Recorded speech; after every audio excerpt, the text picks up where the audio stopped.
Okay, an update, an errata, if you will, as they would call it in a book, and an apology. Yesterday's video, it's the first video I published in a long time. I preface it by saying it was going to be quick. What I meant was my production values would be quick.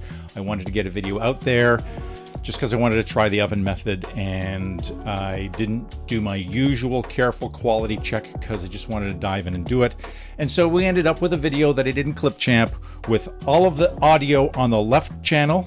I apologize, it's unprofessional, it sucks. I'm not going to re-upload it because there's just no point. But also, a kind viewer pointed out there might be some issues scanning those pages because of the possible presence of glue on the edge of the pages.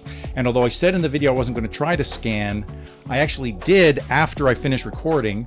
And although there was no glue on the edge of the edges of those pages were kind of rough and stuck together and they didn't feed properly. So what I did was, as shown in one of my other videos, I grabbed my cheap under $40 guillotine cutter that I got from Amazon, and I trimmed about 1/8 of an inch, about a couple of millimeters off of the page.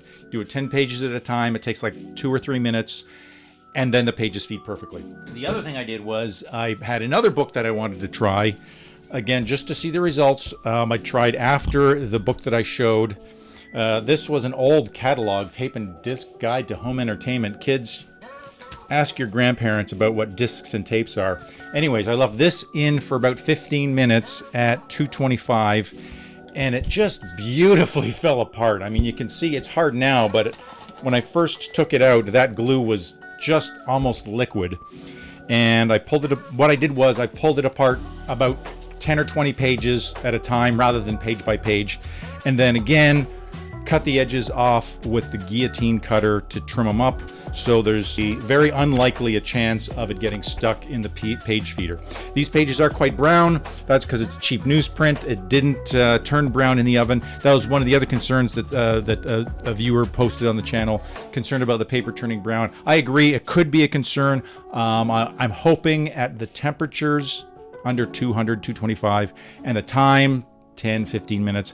I hope we don't cook the book and turn the pages brown. But again, you're going to have to be careful. Different paper might react differently. And I'll let you know if I learn anything more. In conclusion, that's today's update. Errata, apology. Yeah, I suck, but I don't get paid for this, right? This is just what I do for fun. I hope it helps somebody. I hope you digitize your books and you're able to take them with you wherever you go on your reading device. By the way, I don't ask, comment, like, subscribe. If you want to subscribe, you'll get an occasional video. If you want to comment, please do, but don't feel compelled to. And that's all I got to say about that. Thanks.